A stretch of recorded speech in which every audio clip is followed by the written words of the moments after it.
life and what have you that have been going on. And welcome back to As The Rotor Turns. I got an echo. Yeah. All right, there we go. Try that. Check. No. Nope. Big cock. Yep, still echoing. You think it's a TV? Maybe this is a sound. I feel like it's all in my.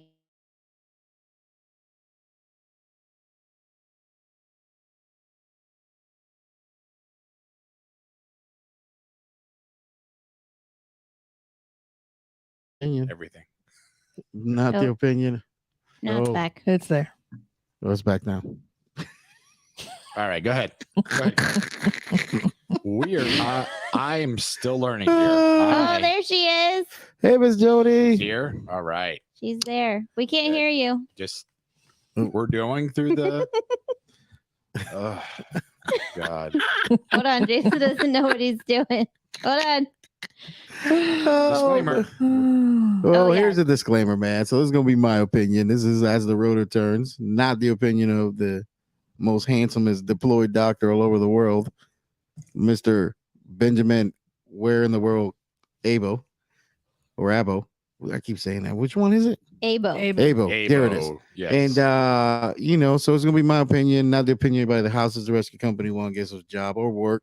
It's just us talking shenanigans. And it's gonna be baby's opinion today. Hey, baby. Hey. What are you doing? I was trying to fix this. You are the most gorgeous woman in the world. It's not working. Oh, There we go. I love you. Yeah. Now you only got half your face. I love you so much. There. Looks like she's looking through a hole. Yeah. What's going on over there? Hey, birthday buddy. Hi. His birthday buddy's opinion. Yeah. I got opinions. Let me tell you something. There is a serious thing of birthday buddy's cleavage that I've been getting people calling me. Oh. So more cleavage. I want you to express yourself. Need that boob job. Oh, well, it's a company thing. So, and then it's the hippo's opinion. He's always over here. Look at him. Look at that face on his thing. He had a great day today. He was organizing stuff. I was. He was touching buttons and I had a cables got wind up. And then the computer fucked up on me, and that really pissed me off. So, God damn it. Oh, we missed that. Yep. And then we have Miss Jody on today, don't we? Hi, Jody. Hey, Miss Jody. Hi. Well, that's a bad reflection. What's we going on? We can't hear you. Oh, she's gonna Hold on. She's gonna hit something. Can you hear me? Yeah. Unmute. Hear me now. There you go. You can hear? I can hear part her. of your 50s when you were. I can't. Hold on, we're working it. There went the echo again. Yeah. Oh, is it so serious? So we should do like a soft there you go. launch and regular launch. Hello, Jody. Yeah. We just got the show. Man, it's so good to background. talk to I you. can see you guys. I know. So we wanted to bring you on because you've been going through some stuff this month. I know, right? Well, actually, it's been a few months. Surprise! Yeah. So one of the things that people don't know is that you're the person in the background that makes us look really good on social media. You're the person that gives us advice because we're a bunch of degenerates at times and don't know how to do things. And you're very important to our success. And we've definitely grown since you've been part of our program.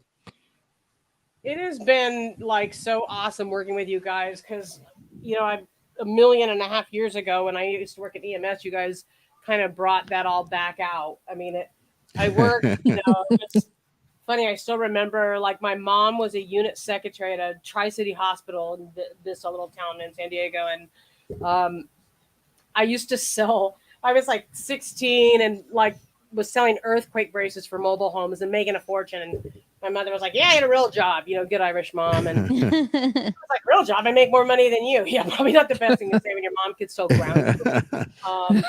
She goes, you're going to come work for me in the hospital. I was like, oh, this blows.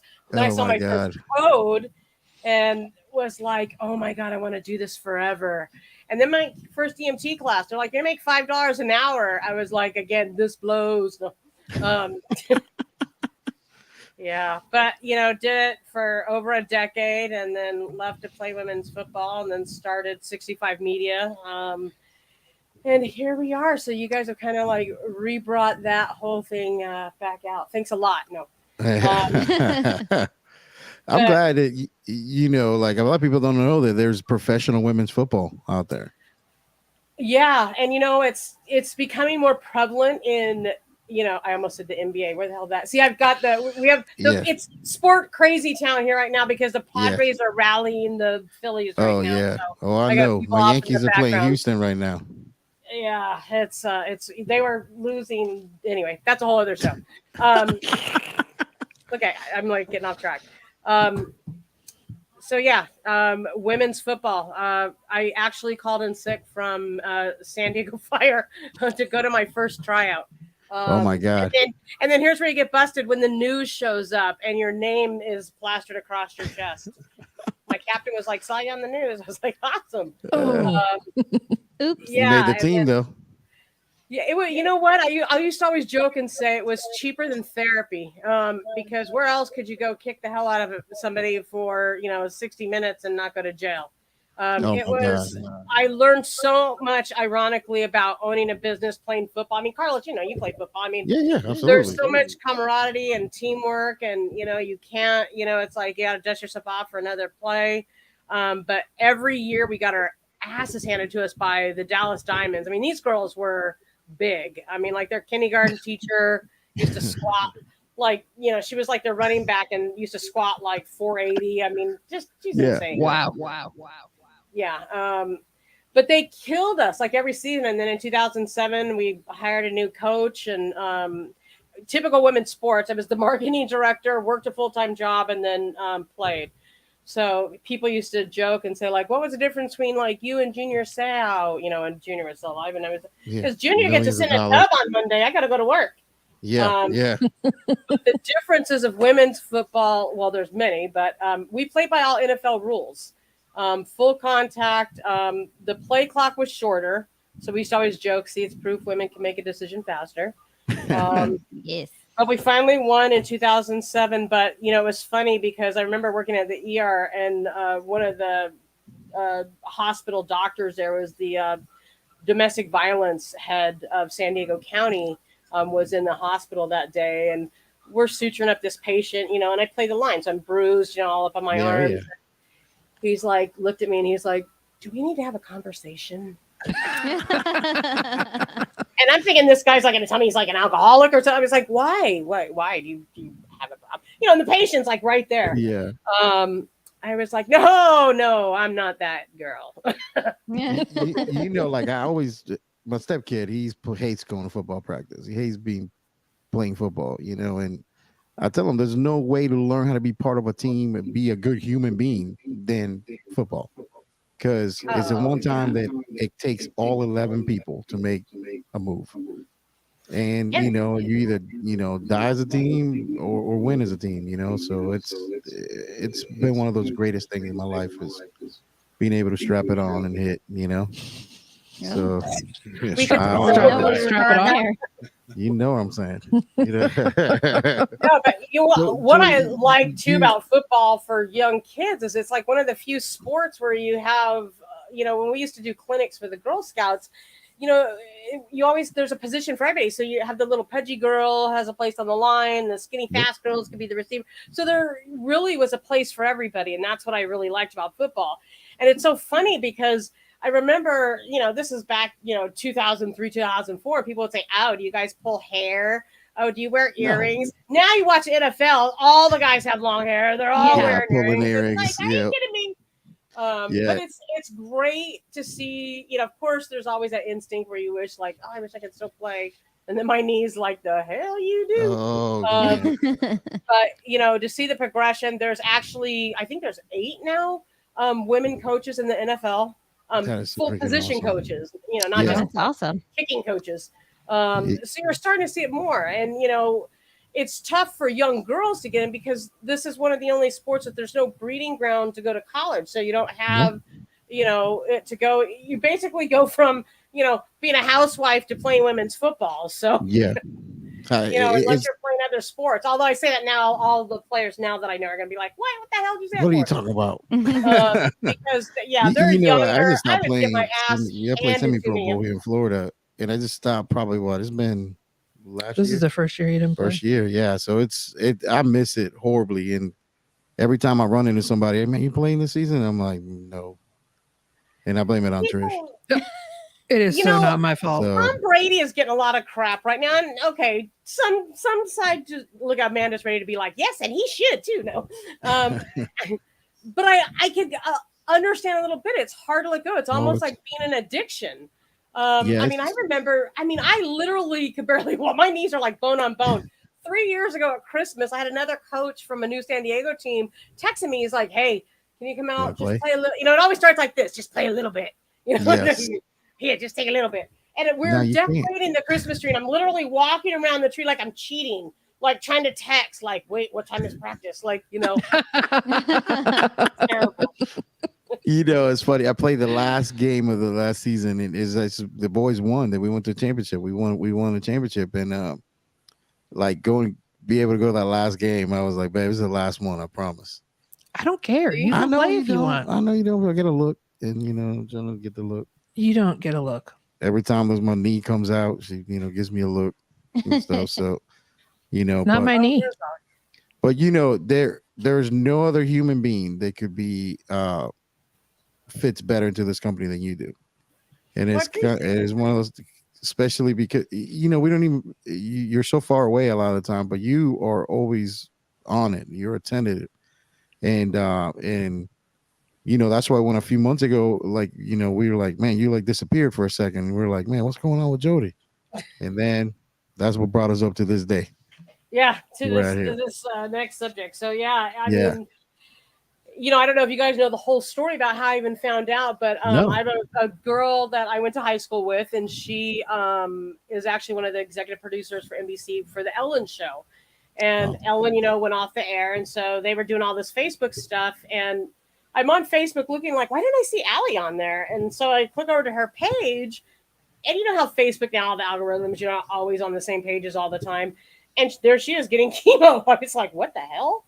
And now, during this time, my girlfriend's mom, we've recently had to move her to dementia care. So we're, flipping her house in La Jolla and, running a business and doing a bazillion other things at once. I'm like, oh my God, we're just so stressed, right? Totally tapped out.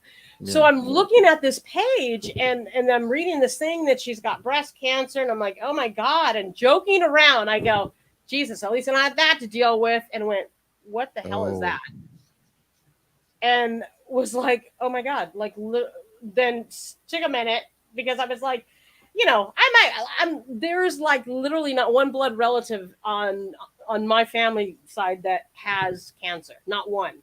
I mean, we're Irish. We do, drug addiction, alcoholism, overweight. Yeah. We got all those other diseases. Foot and mouth. Yeah, exactly. Like, I was like, nah. So I kept it to myself. I didn't even tell my girlfriend. I was like, this is just nothing. My denial kicked in. I haven't played football from 2007. I'm like, must be an injury from the line. Yes. Probably that. No big deal.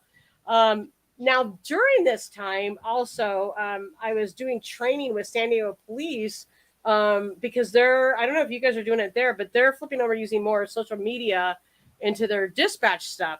So to do that, if I was going to come on board, I had to actually go through dispatcher training, which is the police, do all the background, because, you're going to be back there with all that stuff.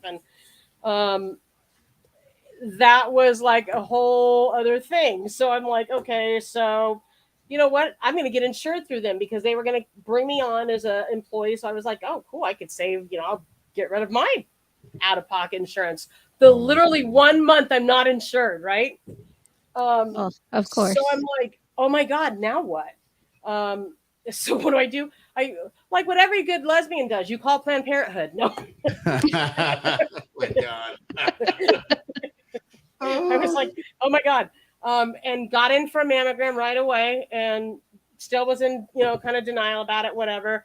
And the doctor, I mean, being an athlete and if you worked in EMS or you're an athlete, you are your own worst patient. So here's a doctor like, when was your last mammogram? I'm like, never. Never. unless my mother gave me one at birth. I said, if it did not have to do with any kind of sports injury or some kind of pre-hire physical, I probably didn't do it. She's like, you're 54 years old. I'm like, listen, this is not the time to be scolding me, kid. So get all that done, go in for a mammogram, and then because I have Imaging Healthcare is a big radiology company here, and I have my own online account because of football injuries. And so I got the results before my doctor. Yeah. And so I think it like hit her at the moment where she's like, oh my God. So she calls me and I had already seen them, and it said, hi, I don't think I'll ever forget where it said, highly suspected of malignancy. And I was like, come again? But I had other things to do. Listen, I got a business to run. I had to go get oil change in my car. So she called me. Oh She my goes, goodness. Did you see your... I said, yeah, I already was doing that. And she's like, well, where are you right now? Do you come to my office? Where are you? Or what are you doing? And I said, get my oil. I sound like Jake from State Farm. I was like, get my oil changed. And then worst bad joke ever. She goes, what? And I said, listen, if I don't get this car changed, this car's going to die before I do. She's like, oh my God. Oh, Jesus. Jody, are you even processing at the time that this thing just said you had No, cancer? I think I was just, like, it was just kind of like, you're like in robotic mode because I'm still in the mindset, right? And this is where I think a lot of people will tell you in the early stages of this is that you still are in this denial that you have all the control, right? So I'm like, whatever. So what's the next step? What do I got to do? And she's just like, okay, we'll come to the office tomorrow. We're going to get you in for, stat, which is like the whole big joke of the century. Yes. You're an EMS. Stat is like, what, an hour max? Stat in this world, it's like, see in 4 weeks. So I go in for, have to get the biopsy and all that. And then that's the drill. And my very other best friend from high school, her sister 4 years ago thought she had the flu, and her daughter finally made her go to the doctor. She goes, nobody has the flu this long. And she had bone cancer. Oh, So my goodness. she was actually the first person I reached out to because we always joke around because she's a big Trump supporter and I voted for Obama. So we always had this joke. And when she wasn't doing well, when Hillary Clinton was running, I said, I swear to God, her name's Patty. We would call her Petey. I said, Petey, if you die, I'm going to come put here lies Hillary Clinton's biggest supporter on your team. Oh, no. So I reached out to her and I said, hey, I just joined the club, I think. And she's like, what club? And then she goes, call me. So anyway, long story short, she goes through that. She goes, have you told Anne, which is my girlfriend? And I said, no use swearing her. We're still dealing with her mom. I mean, this is probably still going to be nothing. Get the biopsy, all that. And it's something. And then now I'm in this cycle, right? Now I'm in it. Now I'm going to the doctor. Now it's like, hey, the biopsy, this is now real, but I'm still not processing because I'm like, okay, so like, what are we waiting for? And so now I get the other thing, the biopsy that I know it's malignant. Still haven't told my girlfriend yet. So we're going to go to the meeting, which was the biopsy results, but I already knew. And so it was the weirdest thing ever because we go in there and I joked after and I said to my girlfriend, I said, what do you bet that they're outside the room right now going rock, paper, scissors? Who's going to come in here and tell me? She's like, oh my God.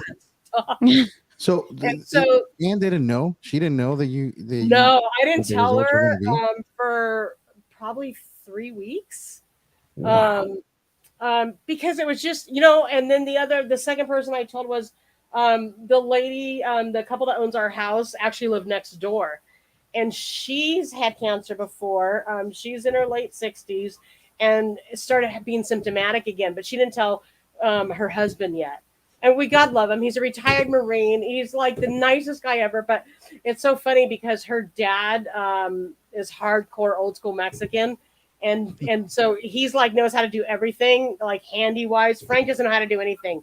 So he's like, hi, Frank. So we keep the hard stuff away from Frank. So yeah. So we didn't tell. So I knew that she was sick, possibly sick again, which we just found out that she too is.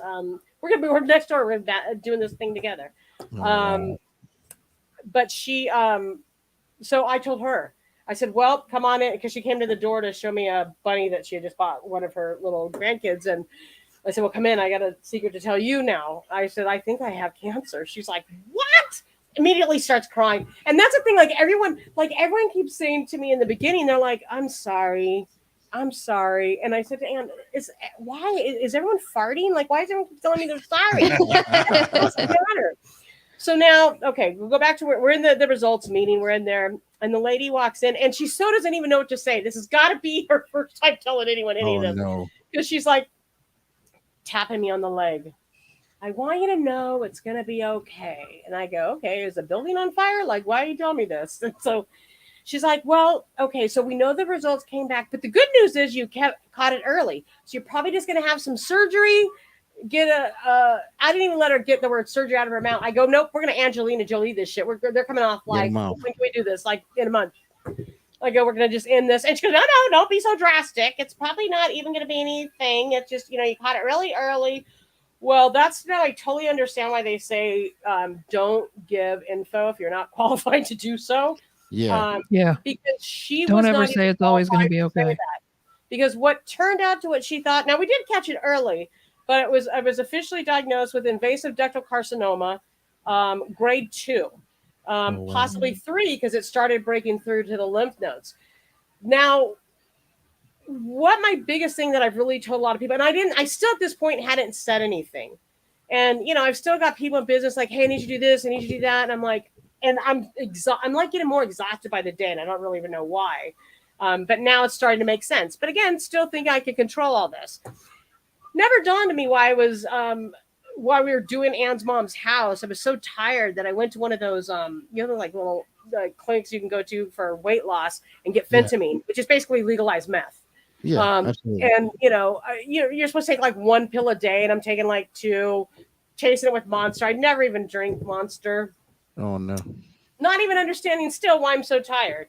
But now it's all making sense, but I'm still not really still like understanding like what all this is going to be about. All I'm saying, so reach out to my friend Allison. And I said, hey, she posted, and then I decided, well, I'm going to just make a post because, the one thing that really dawned on me was Ann's mom's house is in La Jolla. It's right near the water. I probably never spent like a day going down to the beach to do anything, take 5 minutes and just chill because we're always just going, right? You guys know you're business owners. You're just going. And so the very first day in an entire year that I took a minute to take 10 minutes to just chill and kind of reflect and I think really let this soak in was the day after I was officially diagnosed. And so that kind of really was deep to me because I'm like, man, I mean, it really took me getting cancer to like start saying no to some projects and, it's okay to take 10 minutes for yourself. And then having a conversation with my doctor, and she said, okay, the very first thing that you need to really understand about this disease is you don't have control of this. You have control over some things. So let's talk about the things that you can control. You can control keeping your doctor's appointments. You can control making sure you're eating green leafy vegetables every day. You can control making sure that you do all the testing that we need you to go do. And I go, I know, but like the speed, like how fast can we get this done? She said, did you not just hear what I just said? Yeah. You don't control that stuff. And she goes, it'll happen when it's happening. Now, mind you, we didn't know it was going to push this far back. Then I ran into one more hiccup. Through the second MRI that I had of my breast was they saw a lesion on my liver. So I was like, oh my God, like really? Like, no way. And so I had said to a friend of mine, and this is the other thing too, it's probably not a good idea to joke around about suicidal jokes too when they assign you a shrink. That's to make sure that you're not going to commit suicide. Oh my God. So I'm doing a video chat with the shrink because they make you do a shrink, and I didn't even know why. Because she's like, "So how are you feeling?" And I'm like, "Good. How are you feeling?" Like, why? And why does everyone keep asking me how I'm feeling? So I had said to her, I said, "Well, so now there's this new thing. I don't know. Did they catch you up?" And she said, "I heard." She goes, "How did I go? Well, all I know is if it's that, I'm jumping off the Coronado Bridge." And she's like, "Oh no!" Totally startled. And I was like, "Oh, you're not the one to joke around about this. Is the wrong joke." Okay, understand that that's not me. I totally not suicidal or anything. No, I just okay, need humor to survive yeah, this. I'm like, that's my medicine, man. It's like that's how I'm gonna just process this. You know, I think I know Amanda was the first out of all of us to kind of know, and you know, she kept your you know, your secret for quite a bit before, you know, because I know you kind of told her in confidence and stuff, and it's just once you told me, and I was like, oh my goodness, like you were just kind of on this island by yourself, you know, and you had a couple people that you reached out to and stuff, and I can't that feeling of like, is there a time in that where you break down and you're by yourself and nobody sees you break down, or It was, you know, when I got this second meeting, when I found out that it was when I got the one that the biopsy was positive, I was driving home and I was just pissed.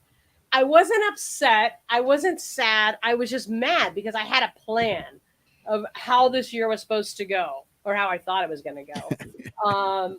You know, Yeah. it was like I was doing everything with San Diego PG. I mean, keep in mind, going through all their nonsense is like a year doing that. Wow.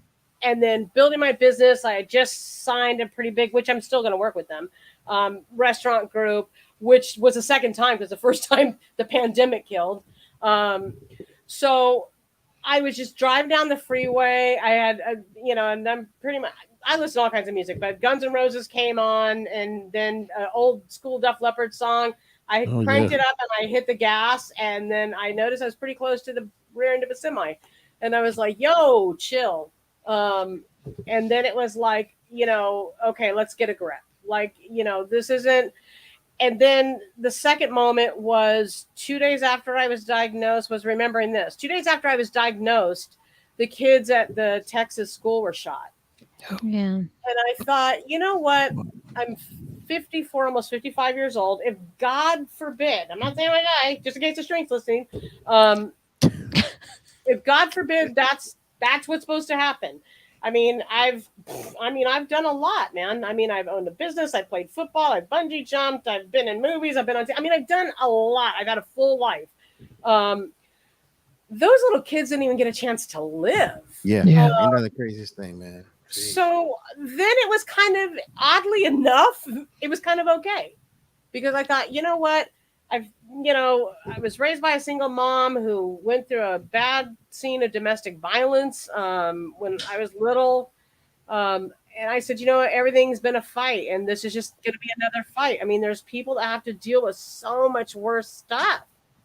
I mean, Well, that's a good so, attitude. you know, it is what you it ever hear is. that And then, song like so, "Live Like You Were Dying"? Who sings that? Tim McGraw. Tim McGraw, and like I like that song in the sense that like I do remember, you know, like those words that like he's not living like he's regretting anything. He's just, I'm getting to do a lot of stuff that I've been meaning to do for a while, mhm. you know, and you have that this time, and you just, because the one thing you can't get is time. Right. No, and that's You know, so. you I mean, can't that get was time so back. true. You can It always doesn't matter you how can much get money, but you can't get time. I mean, and having a You cat know, on your shoulder, that's another that's for big sure. plus in life. No, I'm just kidding. I lost Miss Joe. There. I got you. Go ahead. No, I said if you have a cat on your shoulder because your cat was behind you. Yeah. Oh yeah. He Yeah, so the liver thing then was, I literally just, so then that became the whole, you know, fuckery of the insurance companies, and then you have the radiologist arguing with my doctor, what do they really need to do? And I'm like, oh my God, like I'm supposed to already start chemo. Can we get this together? And that would be, you know, the one thing too is that it's like they need to make like a concierge for cancer, like, because you don't, as much experience as I had, you know, being in the medical field and, you know, living life, no one prepares you for this. You know what I mean? Like, Yeah. you don't really know how you should. I feel blessed that I've had, I mean, not blessed. I'm like, I feel blessed. I have so many people that have cancer. They're like, hey, thanks a lot. But knowing so many people that have went through this, and then that was the other thing too, was, you know, we're going back to when Amanda found out, I finally decided, okay, you know what? Because I was just gonna tell anybody, even after I told Anne. And what's so funny is Anne is Sicilian Italian. So if you know anything about Sicilian Italians, Oh yeah. they have this birth defect of not being born with a filter. Yeah. Yes. First doctor meeting. I'm not kidding. So we're going through it, and she's just sitting there real quiet listening. We get in the car. She goes, "Oh my God, you're going to get fucking sick." Oh my God. I go, seriously? Oh my God. This is the same woman that like years ago, like you would say to her, I'll never forget one of her friends go, "Anna, these pants make me look fat." And she goes, "The pants have nothing to do with it." I'm like, Oh, my goodness. I love this woman. So Yes. I love, that's Ann. So, she's like me. She's kind of like that tough cookie on the outside where she's just like also processing, like, how is this going to affect our life? Yeah. But yeah, it's so no one prepares you for what are the next steps, like where do you need to be patient, when is too long, because I'm thinking, okay, I got diagnosed officially June 6th, and here I am, this is October, what are we on, the 19th, and I still haven't even started chemo. I'm like, and so that was the mind fuck of it all, was okay, mentally preparing myself for, okay, I'm gonna get sick. And then I did the one thing I tell everybody not to do: don't go on the internet for info. And that was the first thing I did. So I'm like, watching Inside Edition, this lady's like, and I had chemo, it was like the red devil. I couldn't even swallow my spit. I'm like, Jesus Christ. I'm like, I'm going to start day drinking. So I'm like, and then you just start thinking about all the worst things. So I said, you know what? I'm in this position being early enough because of what my friend Allison posted, and I really just need to be honest about this, because I've always been one about being honest and transparent. And if this could, oh my God, save somebody else's life. So here's poor Amanda, the time difference. I'm doing this at like 2:00 in the morning. She's waking up in the morning seeing this, and then she's texting me, "I'm literally reading your thing crying." I'm like, that's what she told me. Like, oh my God, I wasn't supposed to make you cry. I'm sorry. So that was the big, my big reveal. But what was more revealing to me was how many people that I've known for years that battle breast cancer that I never even knew. Yeah. Because they didn't talk about it. They didn't want to be stigmatized by it. Or, they just fought, they didn't want, their employer to fire them, or didn't want their husband to leave them, or, how many women that were like, petrified of losing their hair. Now, what's so funny with me is, like, usually my hair is like gelled and spiky. I did not cut my hair because I'm like, what's the point? I mean, I'm going to have to shave it all off. Yeah. Then my interns and I were like deciding how if we were going to do this thing. Like, okay, so how are we going to play this out? Are we going to do the Britney showdown, or am I going to like run in the room and do the G.I. Jane thing? Like, how are we going to do this? So we're planning this whole thing, and they're like, okay, so everything's on hold. I'm like, well, that would have been dumb. Good thing we didn't shave my head yet. So now I'm doing this Aaron Rodgers bangs thing. I don't even know what this is about. Oh, we love it. Yeah. Listen, long hair, Jason loves it. So I would just encourage anyone to just, whatever fits for you. Now, I've never been one to go on Facebook and, like back in the day when everyone used to like do the, like, I screw my boyfriend, or, here's what I had for lunch today. It's like, oh my God, people, really? Or my favorite is like, pray for me. It's like, Jesus doesn't have a Facebook, you guys. Stop it already. So, for God's sakes. But it was important. I think it's talking about it is important, and it's important. 5 girls or women that I played football with were like, oh my God, if this could be you, they all wouldn't have mammograms. They'd never had mammograms before. 2 of them came back positive. Wow. So this is where it's so important to talk about it. And then as Amanda and I are talking about, oh, damn, it's breast cancer. Here's me, my breast cancer awareness.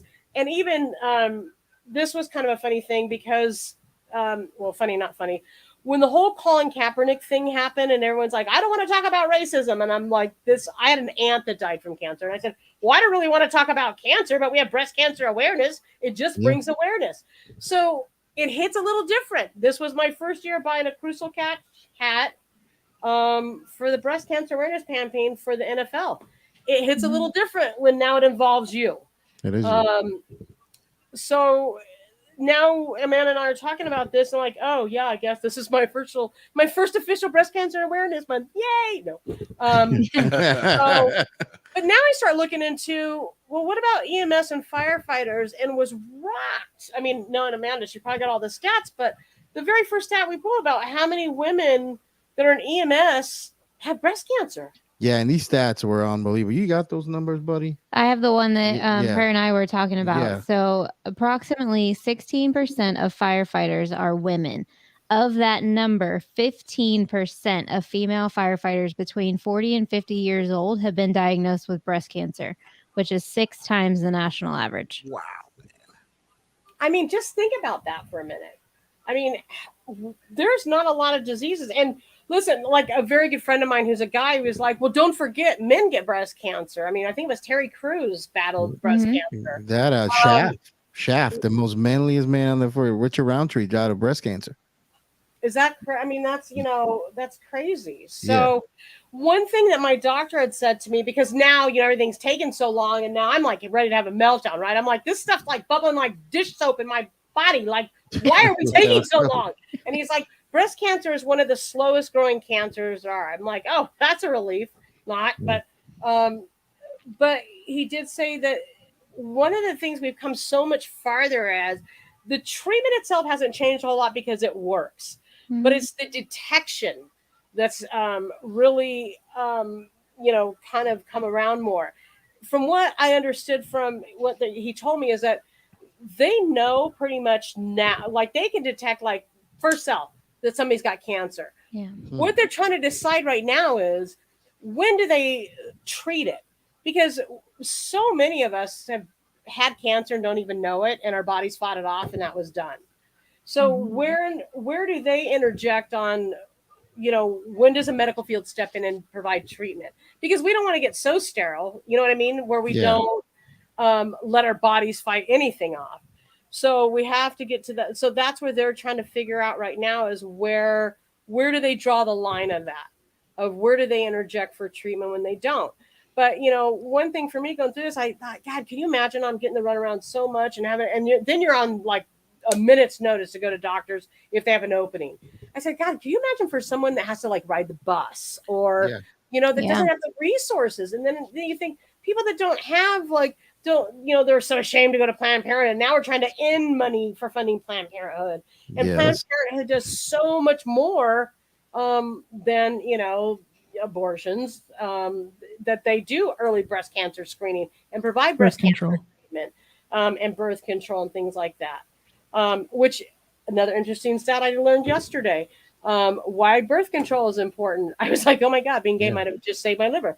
Is that the little ganglion that ended up being on my liver, which was basically like a birthmark, I guess. Only I could have a birthmark on my liver. Is that it grows from estrogen. How do you like that? Which is usually made worse by birth control. Wow. So I was like, see, Grandma, being gay, it probably saved my liver. It's just a playground down there. Yeah, I mean, I have had every X-ray and everything known to man, and then then you get this little port put in and all that. Just, I think one of the most amazing things you just said, and it's just like this explosion that went off in my head, is the liaison, having maybe like a person, a cancer survivor that can, because you were reaching out for anybody you knew that had cancer, just so they can maybe give you that piece of information you were looking for. And just, I wonder if this exists out there. I know. Well, I said someone's got to do it. If I had the time, I would do it. But I mean, when you consider how many ties I have to the media and business owners and people in the medical field, you guys, I mean, law enforcement, I mean, and I had to look for info. Yeah. So there's nobody that just says, okay, so here's your little first step. I think I still actually have the very first pamphlet I got, which really said nothing. Number one, it had a person on the cover. I think I still have it. There was like Jody, 9,000 can you see old. our us all online? I think I have a copy of it. Can you see what we got there? Yes. Yeah, that's what it says. I just got that actually that beanie the other day. So we're on live on the live podcast. Fuck cancer. So this was the very first thing I got. This was the very first pamphlet that I was handed. It was a black and white copy from Susan B. Komen with a woman that's easily in her 60s, that it just says coping with cancer. So I didn't relate to that at all. It's like, except for maybe it was just because now I'm even reading this for the first time where it says, feel like you're losing control. Maybe that's why I didn't read that. So there's, and then the other thing for me, it was too, was, God, how can I be such a baby about this? There's legit like little kids up in Children's Hospital up the street finding cancer as little kids. I mean, so it's like, suck it up. I mean, it is what it is. There's people and way less, and, God willing, it's, it is what it is. And fortunately, I've got amazing clients like you guys. And, Amanda knows, I said, if I get to that point where, we can't handle business is business. And, I love you guys so much for sticking through me with this. And I think that if people can have an open line, not everything, let me back up. Not everybody's as blessed to own their own business. There are a lot of people that just have, regular everyday jobs that, have to go to work and have to explain this. I mean, even for my girlfriend, she works in property management. I mean, has amazing supervisors that have let her, take time off to go with me, because I'm like, I mean, you don't need to go with me. I mean, like, can I just take an Uber? It's like, she's like, absolutely not. Because she knows that I'm just pretty much, yeah, whatever. She's the one that's got the questions. So somebody needs to be that concierge for people that are either don't know where to look, don't know the questions to ask. And it happens to so many. I just talked to somebody that was in law enforcement 3 days ago. She goes, dude, I totally didn't even know who to ask. I was like, are you serious? I was like, just imagine. Like, I will say that when my mom was first diagnosed with cancer, we didn't necessarily have a liaison.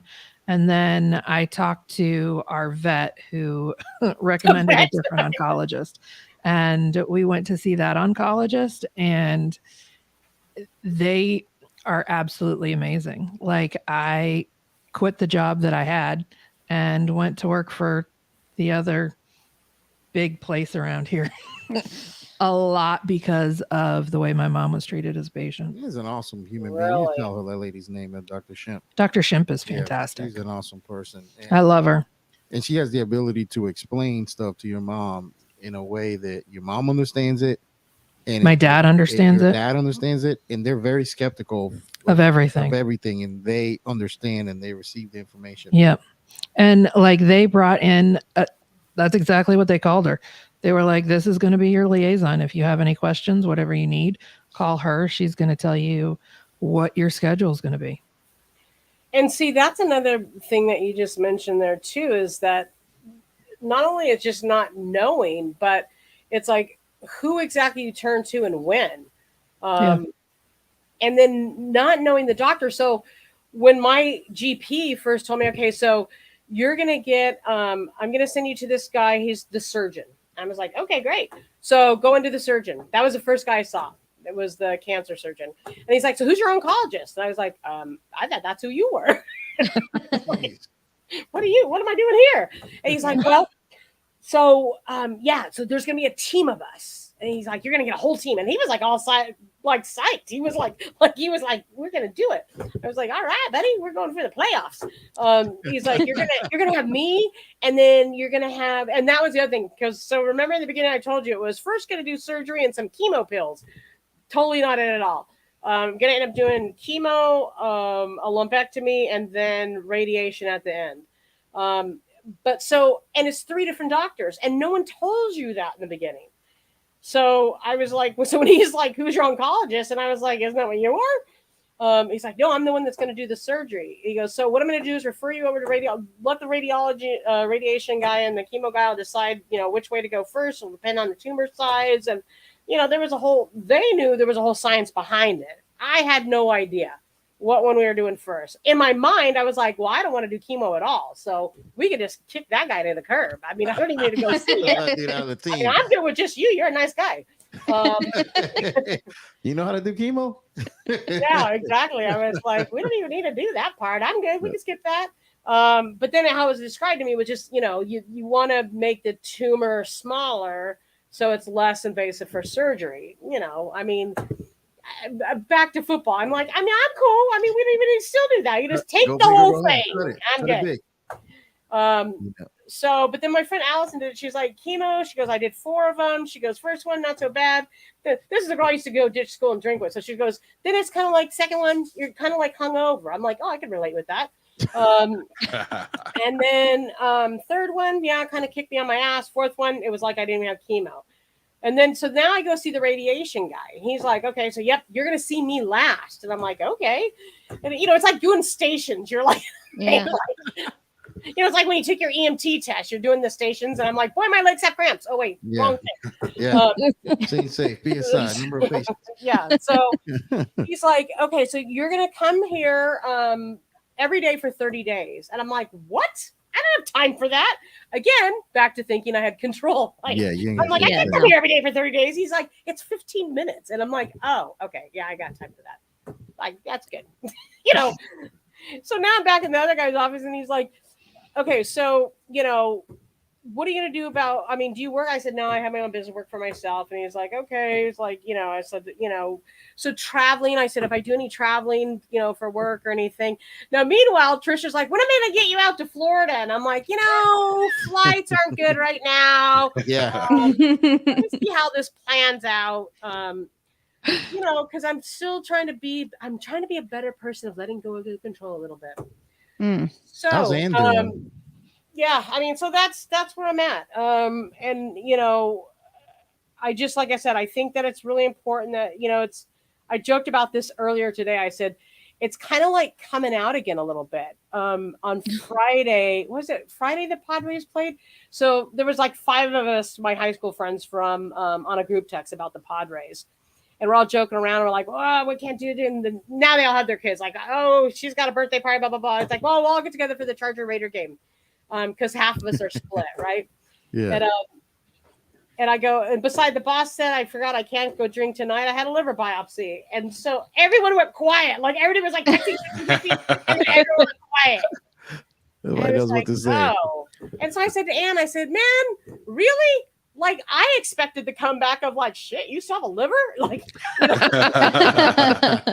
now, Ann's daughter, who I've known since she was like 8 years old, she's texting with Ann and she's like, I was checking in to see how Jody was doing, but then she had to show off and grow more tumors. And I'm like, now you see, that's what I'm talking about. That's the humor we need. Yeah. That's somebody that knows you right there. Yeah, exactly. So, but I get it because, how many times we've all been that person on Facebook of like, what do you say? Do you say, I'm sorry? I'm like, so someone said to me, what's the appropriate thing to say? I said, that sucks.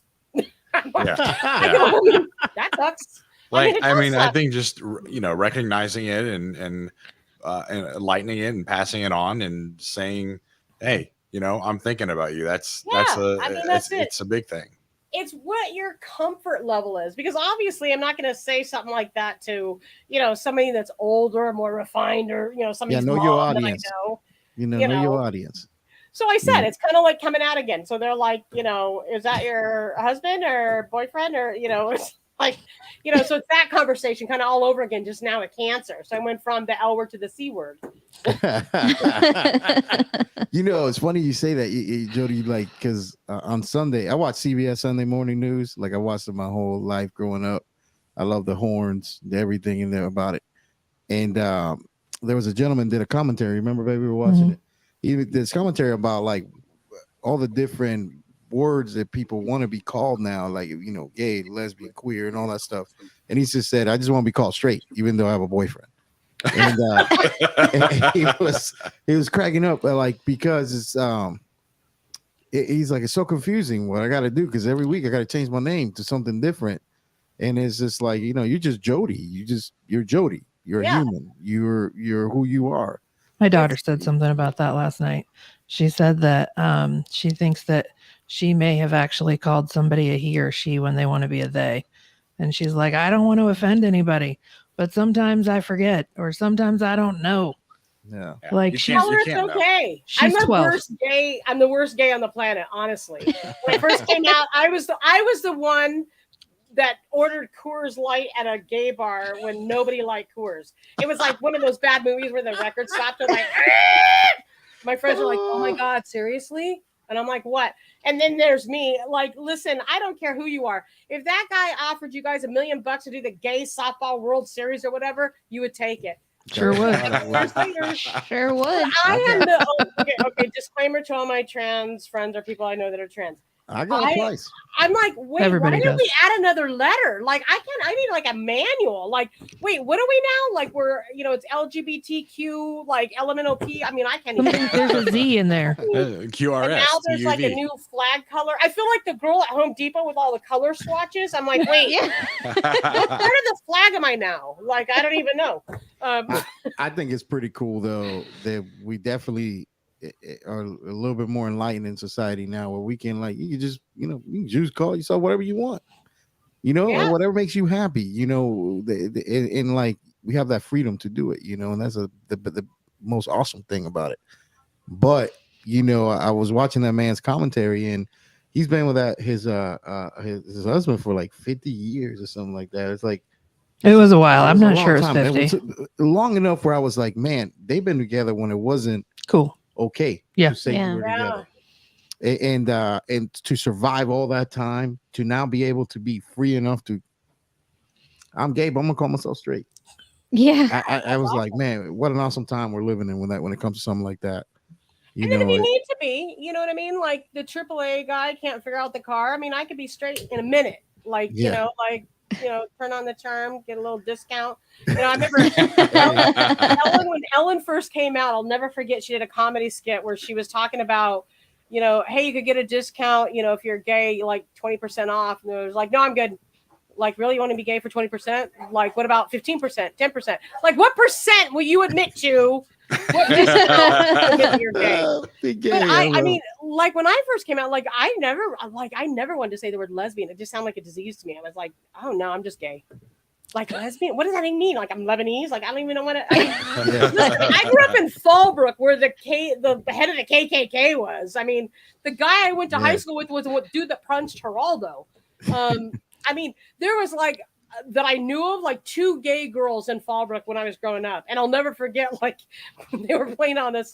Of course they were playing softball. They were playing on softball. I'll never forget falling home. It was like, Wild Kingdom. Like, oh, there goes the 2 lesbians acting like a rye in their car. So I just wanted to see what they, so they just went to the grocery store. Well, that's cool. Yeah. And then what do you guys buy? One of my best friends, yeah, exactly. So interesting. And what's in your basket? Yeah. When I look, what's in your basket? Oh my God. My very first time to a gay bar, I brought my guy who's like my brother, Dennis, and like we were in this bar, and he's like, very first time, because again, I grew up in Fallbrook, right? And there's no gay bars there. So we're at this, it's called the Flame. It's not open anymore, but and, we're getting, numbers put in our pocket. And he's like, oh my God, they're so hot. I go, what'd you think? They were all going to be like walking around in Birkenstocks wearing flannel? He's like, I think I might want to be a lesbian. I was like, yeah. Me too. You're an amazing person, Jody, and to have the sense of humor that you're having. But I think one of the great takeaways from this is that you sharing your story. 2 people found out that they needed to get checked, and they came back. And they're, I hope they're going to be okay. I don't, tell their business timing is everything. And speaking of which, you guys actually have an event on the 29th. Orlando Making Strides. Is that what it is, Amanda? I think so. Yep. So it's a breast cancer walk. They're going to be doing free screenings there. And this entire month of October, you can get anywhere. And, listen, go, to Planned Parenthood if you guys have one there, if anyone needs to. They will do free mammograms and screening. You can always freak out your, friends and be like, I'm going there because I'm knocked up. No, I'm just kidding. That's why I told one of my friends, goes, where are you going? I go, Planned Parenthood. And she goes, you got some splaining to do. Some Jody, I just learned that though on this, just with you right now. I had no idea that's one of the things that Planned Parenthood does. It's mammograms. I did not either. And I was very fortunate. There's a program called Every Woman Counts. and they provided in the beginning everything for free until we could get insured again. Just want the link for that, guys. Put that in the notes.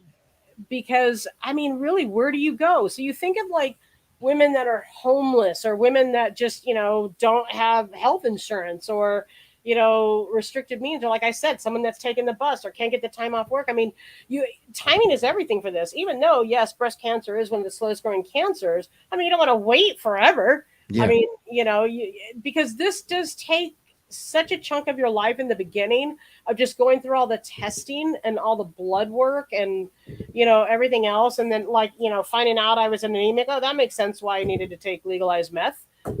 Yes. And more than anything, listen to your damn body. We are all horrible at this. I mean, listen, every time I'm 54, every time I'm like, oh yeah, I'm gonna eat. Yep, I'm gonna put that extra 3 hot sauces on that burrito. Damn it, that's what the Rolaids are for. But that's really your body telling you not to eat so much hot sauce, maybe. But we have a medication for everything, right? Yes. So I was tired, take phentermine. You needed heartburn, you take Rolaids. But listen to your body, because it could be something so much more. Yeah. And hopefully, God willing, it's nothing. But you got to take care of yourself. And you guys know, anybody that works in healthcare in general, we're all at worst patients. I mean, oh yeah. How many times have you seen? I mean, people that you've known, or I mean, working in the ER, Trish. I mean, how many people have you ever seen that work in this industry that you've seen roll into the ER for medical stuff, not car accidents or anything like that? Quite a few. Yeah. And it hits home close because Trisha's a really good friend that, we've talked about her in the podcast before. She showed up, it presented like stroke-like, they thought she had a stroke, Jamie. Oh yeah. And it ended up being just another presentation of Breast cancer. Mm-hmm. So like she still has the after effects of that. Yeah. It changed her whole life. And man, and the rabbit Like hole, they couldn't see the breast cancer on ultrasound or on MRI or anything. They found it in a blood test. so nuts. And that's go ahead. No, we're just like me and Amanda sitting there in the office. We went down this breast exam rabbit hole for hours, just learning different things about nipple sensitivity and all this stuff. It's a big topic around here. And different, but these people that have this have more of a likelihood of having breast cancer, and just different stuff. It's a complex organ. And that's a good point that you just brought up. I had no symptoms outside of the fatigue. I mean, they were like, do you have the sensitivity? And not to be too graphic, but like, you have discharge or anything? I said, no, I don't have any of that. I didn't have literally not one single symptom. And keep in mind, mine had already broke through to the limbs. And I have no symptoms at all outside of just being tired. And then this ginormous thing that was there. I'm like, oh my God, do I have a pacemaker put in and I didn't remember? And like the way that was I last night? And the way your life was going at that specific time, being so tired. Exactly. I remember us talking about that, and you didn't think anything of it just because there was so much going on. Yeah, it made sense. It was just to the one point, I think it was like literally maybe like a week maybe before that. I was like, oh my God, like this does not feel normal. Like I am seriously. But again, I chalked it up also to just being out of shape. Because, you're playing football. I mean, I'm burning 4,000 calories a day, so I could eat whatever the hell I wanted. Now I stopped playing football and was still eating 4,000 calories a day. I was like, wow, I guess I can't pull that off. Well, my coach told me to gain weight. Because, listen, football's the only sport. Women will lie they weigh more. Right? Normally, you're like, oh, I weigh 110. You're like, yeah, No, one leg. Yeah, this through you. But the other thing too is women that got big girls. Because as I think back now, and I think, I mean, this is pretty sizable. Like, how did I not feel that? When you're larger and you're, busy doing other things and you're just not paying attention, like I had how many friends said to me, don't you do breast exams in the shower? I'm like, are you serious right now? No, I don't do that. No. And then the other thing that is, I guess, more on a funny thing is how much you will notice. Like I noticed like every single disease on TV, they all have cancer. So that's become our joke now. of course he had cancer. Or all the commercials for cancer. Like I said, it's everywhere. Yeah. But I just really didn't pay attention to it until it mattered to me. Yes. You know, I always like to think if I had titties, I would play with them all the time. You think, You would right? think. And I guess you don't. I mean, No. to be 100% honest, I do self-exams on myself more now that I have had so many people so close to me do things similar to what Jody did. She was just joking around and she felt it. Wow. You know, you have to be proactive about that stuff because it is scary. And the thing is, like, all joking aside, we're talking about, you know, the LGBTQ and whatever all the other letters are. Cancer doesn't discriminate. It doesn't. No. It does not care who you are, what race you are, what color you are. Women, gender, you know, man, women. Yeah, it does not care. And how much money you have. I mean, that was the other morbid thing I started doing was then I started Googling like all the celebrities they had cancer and what type of cancer they had. That was the stupidest thing I did. There's actually a show called The L Word. And in one of the second seasons, one of the characters died of breast cancer on this show. So I was like, oh my God, what kind of cancer did Dana have that she died? Because I probably don't have that kind of cancer. And then she says it on this show and I'm rewinding it, playing it around. I'm just like, holy shit, it's the exact same thing. And then my friend was like, yeah, and this show was in 2003. So obviously we're a little different. And stop watching that shit. Like it was like every morbid thing, you know. And then it was like, great, Olivia Newton-John just died. It was like, you know, everything else going on. But now I'm gonna like focus on that. But you know, someone had said, well, yeah, but she battled for 30 years. I was like, you think I want to be battling this shit for 30 years? No. But then Ann said to me, you're looking at this ass backwards. That means she lived 30 more years. Yeah. And so that was, you know, when people use the word, that's another thing. You'll hear the word survival a lot, which I did not like in the beginning. It was like, why do they keep saying that word? Like survival. I mean, I could go out in my car and get whacked, you know, and die in my car. Yeah. So, you know, it doesn't have to be this. It's like, well, that's comforting. So, the way you go. Yeah, you know? right. Yeah, the way you go is gonna be interesting. People will be talking about. You hear what happened? It had a bear in it and everything. Yeah. You know.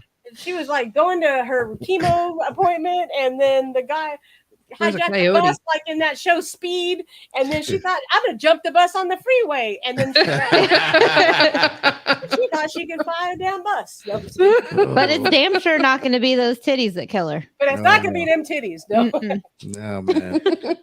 Well, you know, we want you to know though that we all love you and we really appreciate everything that you've done and that you continue to do for us. And for the people that want to get in touch with you, what are some of the different things that they could do to get in touch with you? Website SixtyFivemedia.com, so it's probably on there, but SIXTY the number 5 and media.com, or any of social media, same at 65media.com. And then me personally is at real. It was back when I thought I was all cool. I was like at real Jody Taylor, because there might be a fake Jody Taylor, but there actually was. There's a player for a pro soccer team now. That's my alter ego. Play professional soccer when I'm not doing this. There's I no would way never there's play a funny. sport where I ran that much. First of all, let's just get that straight. But thank you guys. I love you guys so much. And thank we love you too, Jody. So, we too. you know, anybody that we play this for, if we say, you know, get one more woman to get out there and, you know, get checked, or man, it doesn't have to be a woman. And for Orlando folks, please get out there and support that Orlando Making Strides event. Yes. And do your best to get out there. Hey, Awesome. I'm so happy you were able to come on today and share your story with us and stuff. And you know, normally we do all kinds of shenanigans in the show, but I think we should suspend that till the next show because I think it's important to get out this information. This is an important month. It is. A whole month dedicated to this because this does still kill a lot of people. And it's not just about being pink. It's No. not just about the color. It's not just about wearing the shirt or even just going to the walks. It's genuinely about sharing your story and doing like what Miss Jody decided to do. She wanted to keep it to herself, but she decided to share because she got 2 more people that, you know, they needed that help. And, whatever you have to do, awareness is key. And the earlier you can find it, obviously, the better off you are. Absolutely. Check yourself. Check a Yep. friend.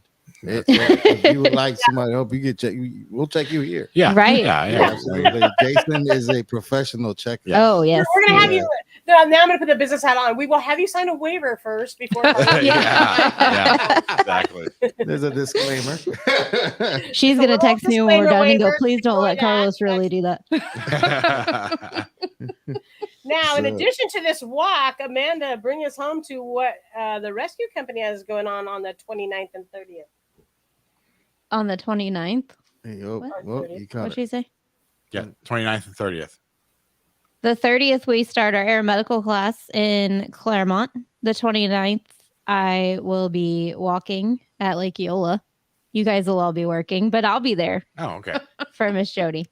Yeah, rock. So we have air medical coming up in Claremont, which we are very excited for this new experience and Yeah, opportunity that Partnership there. they've been working out with us. So we will be in Claremont October 30th through November the 3rd. And then on the last day, November 4th, we will be back at the Rosen. Yeah. Great relationship going on with them too.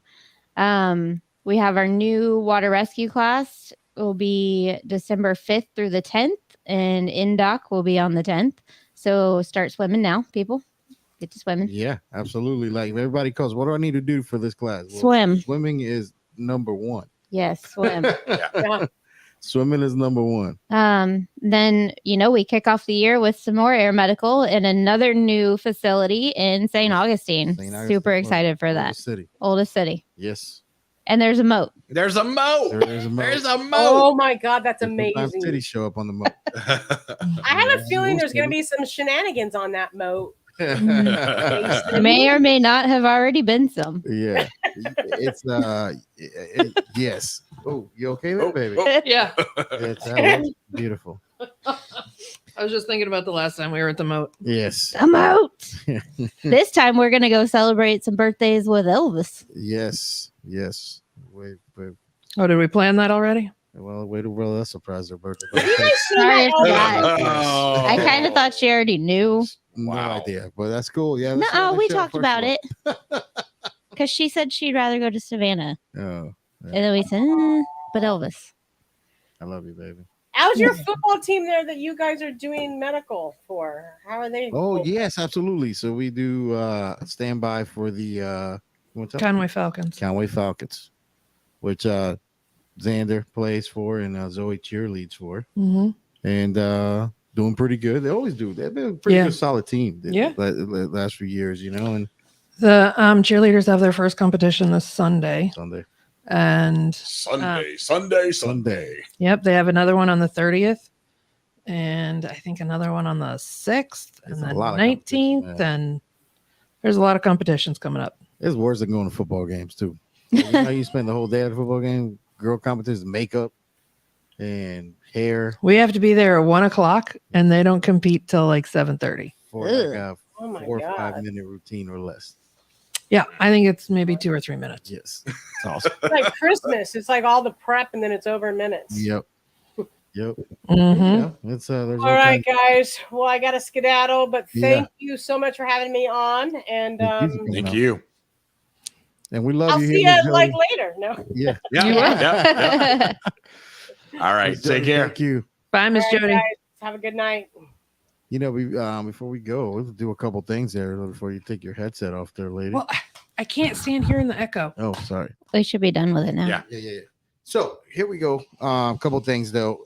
One of the things that Jody did bring up that this one here at this company, like everybody that works here has like a huge part of like our lives. Like it's such a small company that it's just kind of hard for us not to be as close family as we are, and it's like when we say bye to somebody from the company, it does physically, It sucks. mentally put a toll on us, you know what I mean? Yeah. And it does stink, and I don't like doing it, and like having hard conversations with people, we don't like doing it, but we do have to be responsible for things. So We do. some of the things, so like Miss Jody, like she goes business, but man, it's so hard to be business sometimes.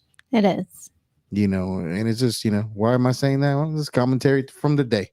Yeah. You know, commentary from the day. You know, like it's hard, but I will say this, and it is pretty cool. Jason, Amanda are there, and you, babe. Like when we're all kind of take part a lot in, you know, trying to share the load of, you know, the emotional shit that comes with running a fucking business. You know what I mean? It's so fucking crazy, but. Do you guys want to do shenanigans another day? Because it's late now. Yeah. We do shenanigans another day. However, we do have some more. Do have some more serious information. Oh, yeah, I had a little bit more on, you know, the breast cancer stuff. There are risk factors, of course, that can increase your chances. Family history. But I did learn that a lot of people that are diagnosed with breast cancer have no family history. So again, check yourself. Be the first one, right? Right. Check yourself, because just because mom and grandma and great grandma didn't have it doesn't mean that you won't. Any symptoms that you find, you should discuss with a healthcare provider right away, like a new lump in the breast or in your underarm, the armpit. That's where your lymph nodes live. Yep. And I personally have known a couple of people that's where they found theirs. And that's how it, you know, came to light.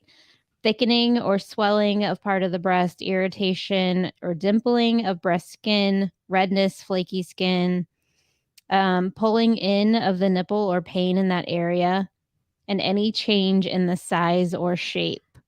I know we joke around a lot, and it's, you know, kind of hard to talk about boobs in a serious light, but it really is a thing, and it is a big deal. No, it is a big deal. And people need to be aware. You know, you're never too young. Like we said, cancer doesn't care how old you are. It doesn't care what your gender is. It doesn't care your sexual preference, nothing. It can show up at any point. So that's a big thing. You know, they recently have changed the suggested age of when you get your first mammogram. I was just going to ask you that. It's 40 now. Which was changed from 50, I think. 50. Yep. And let me ask you this: is there a better time to check your breasts? Like, is it like what would be the best time for you to actually? Not anytime. I mean, that is like a shower time. I know some, you know, like when you're checking for testicular cancer, you try to do it in a, you know, warmer type thing, not as cold, you know, and stuff like that. Is there any suggestions like that you found at all? I didn't find anything that said like if it would be easier to detect or anything like that. I personally would say that making it part of your daily routine, because it doesn't wait necessarily. It could be there, not there one day and there the next. So you take a shower every day, or at least I hope you take a shower every day. You're washing yourself already. Just get a little handsy in there. Yeah. You know, if you like somebody to hold an iPhone while you do it, you know. Right. I mean, yeah, please do. Or people that save water and shower together, have somebody else check. Like, they'll notice if there's something there that shouldn't be. Yeah, I'm sure there'll be a shower, a tandem shower in my future. So I know that probably a lot of people see pink trucks going around, and you know, over in Lake County we do have one, and that is meant to go around to support obviously breast cancer awareness. Yes. Basically what they do is every year people go around and sign the truck.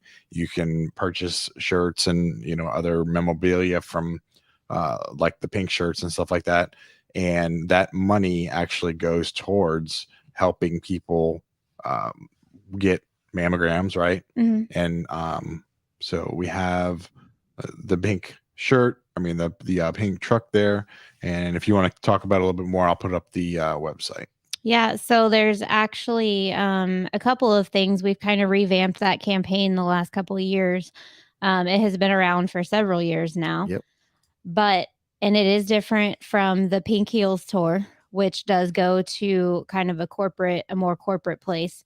This is specific to Central Florida. So for the past 8 or 9 years at least, we donate money every single month through the entire year that we raise during the month of October, and we pay for 2 mammograms at a local hospital every That's awesome. Throughout That's the an year. awesome thing. They have a program set up so they determine, who needs the assistance and whatnot, because, not everybody has insurance and not everybody can afford to pay for that testing, and everybody needs it. So we pay for that. And then when we got this truck that we have now, we started another partnership with the same hospital that we do the mammograms at, and we rename the truck every year in honor of a survivor. That is freaking cool. Yep. So it is really turned into a great community event. Like, people look for it, they know it's coming. They, there's a whole schedule posted. People start contacting us in July wanting to schedule events and asking, because we also change the design of our shirts every year, so it's not the same thing every year. And it's good for you to say what the pink shirt in the truck, Yeah. that's so good, because it's become a shirt now that people always want. Yes. A lot of people always ask like how we ended up with a lot of the pink and a lot of the stuff that we ended up with, and it, quite honestly, is one of those things that me and Josh just wanted to take back the color pink. Yeah. We're like, we're gonna take the pink back. And I was pretty angry at somebody that had cancer at the time, so that was the other reason. That joke being around side, but taking that back. pink is one of those healing colors. It is. It promotes. There's a lot of places it's been studied, orange, pink, and it's just one of those things that promotes happiness, promotes warmth, comfort, and trust, and that's where kind of a lot of that thing comes from. So there are lots of sponsors. The website is firefightercharityalliance.org, but that's just one of many across the country. So but that's just the one. That's just a personal involvement one for us. Exactly. Cool. We don't tell you not to donate your money to anybody. I would never say that, but I can promise you that you can always ask us where your money is going, and we can show you. Yeah. It's one of those things, man, too, running a charity too, man. There's always like the people out there that have questions. Yep. They want to know. You're like, you know what? It goes here. I like the transparency for it. Yes. That's awesome. And keeping it, we joke about Lake County and how much it's grown, and it's not all orange groves and whatever anymore. But the heart of that county, it is still a small town. Oh, yeah. And it is very community heavy. So the fact that we are keeping that money local and we're helping our own people, that's a big deal to a lot of people still. Yeah. So, but again, there are other, organizations, other charities out there. Feel free to support whoever. But and then we also have our buddy Blake. Oh yeah. Oh yeah, Blake. So let's talk about that. Go ahead. He is still working through radiation. He posted an update on Facebook just 2 days ago that I copied onto here. Says, I have 2 more weeks of chemo and radiation. After that, I have 6 weeks of chemo. During the 6 weeks, I will do a new MRI and see where the cancer stands. And then I begin taking 5 chemo meds for the first 5 days of every month for 12 months. Hopefully the cancer is gone and I can get back to my normal life.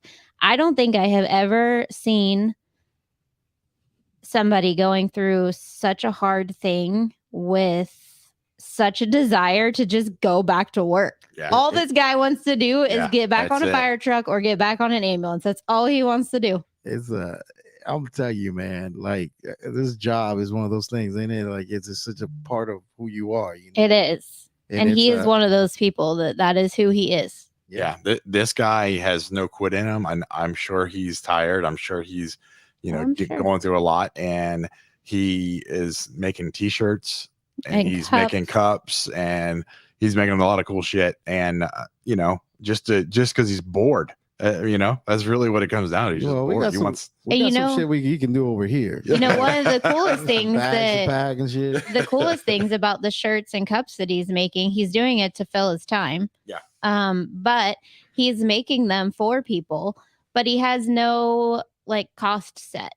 So if you just really like it, give him $5 for it. That's all you have. Whatever. He just puts it out there as I love doing this. I want to do it. I'm only taking donations towards medical expenses. Why don't we have, this is kind of like the conversation we're having during lunch. Here's some cool shit out there that I don't have any of. Just like the flan that people keep talking about. Like I have to find about this. It's coming. It's coming. We just have a nice set of PBR cups or some shit. Let's get something going on with this dude. The flan's coming, the shirts, the cups. The show is sponsored officially. We're trying. Officially by PBR. Yeah. So, I'm trying. Yeah. So yeah, definitely. Let's get some stuff out for Mr. Blake. Tegan wants to be the clown from It for Halloween. Yeah. And he made a shirt that she could actually wear to school. And I was like, I need this shirt. Yeah, I saw that. She love it. You should get Trish to do her makeup. Oh yeah. Oh wait, no, she changed her mind. Now she wants to be Chucky. Oh. Okay. Well, she can still do that. I mean, she could be either one. That's not any less freaky as Yeah. No, it's not. I mean, jeez. And I'm like, you've never watched any of these movies. Yeah. Like what? You would be terrified. Yeah. Yes. I would be terrified. I guess. Oh, unbelievable. She is adamant. She's like, did you order my Chucky costume yet? Ridiculous. What else we got, people? We got food. I think that's about it. That's really all I have. I'm glad that we had, I think Jody it's on we here. do. I like this show today. You know what I mean? Yeah. We normally do different types of shows. We get into some different stuff, but this was cool. This is refreshing. We're not drunk either, No. which is one of those. What? But we need to do things like this. We do need to get some of these awareness and stuff out, and we're gonna put a lot of stuff on the show notes. I saw Jason taking notes with a special pen. So, Yeah. And it's Halloween Yeah. colors. Yeah. It's gator colors. Shut Orange the and fuck blue. up, Friday. Baby, what you got, baby? You're so beautiful. No, thank you. Yeah. Don't be an asshole. Oh, well, Mm. thank you for saying that. You're welcome. Yeah. Birthday buddy. I just have to say it's not just about wearing the color pink. Check yourself. Men, women, whatever. Check yourself. Get handsy in the shower. I don't care what you gotta do. It's between you and God. In a shirt that says "Get handsy." Today kind of sucked in a couple ways. It was a Sure hard did. day for some things. We had to have some hard conversations, but at the end of the day, I am glad to be here. I'm glad to be part of this company, and it is like having another family, and Absolutely. there is not much out there like it. No, it's pretty rare. That's for sure. Yeah. Look at this mustache right here. What's a mustache got to say? It's got so much to say. It's got so much. It's like full bodied, like Ugh. a wine. You know what I mean? I don't know. You just feel the bristle. It's like a Brillo pad. It's like this. This is heavy. And It's oily. awesome. It's awesome. Many bound leather books. You know?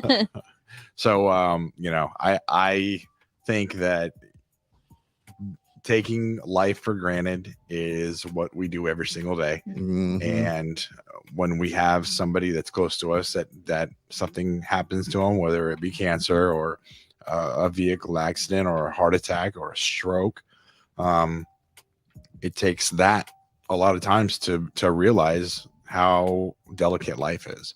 So, we always talk about this kind of stuff as a medical podcast. We deal with this stuff all the time, but sometimes we look past that. So just keep that in mind. Yeah, man. No, it's insane. We always wait for bad shit to happen and do the things we wanted to do. Yeah. And there is not a single man or woman that's on their fucking last minute and last breath that's gonna ask for another dollar. But they sure as fuck will beg for some fucking another minute. You know what I Yeah. mean? Just one more day, one more hour, one more anything that you would give. And let me tell you, when you lose people that are important to you in your life, there's so much I would fucking give just to go back and spend that, just to have 3 or 4 things I would want to say. Yep. You know what I'm saying? But me and Trish have this conversation all the time.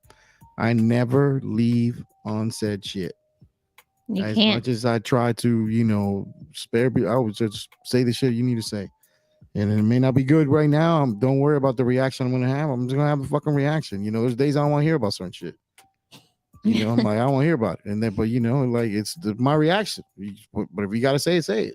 You know, it is what it is. You know, I mean, we have this back and forth all the time with this. Listen, man, like fucking learn your lessons. Learn the things that you know you need to get fucking changed and get right. Yep. You know, and live every fucking moment for it. Live every moment. This podcast, this company, the job that I do, these kids, these things are like, you know, they're all important. They all have their time, and you need to fucking be organized enough to allocate that shit to it. Me personally, I gotta do better at it. So till the next time, go fuck yourself. Bye.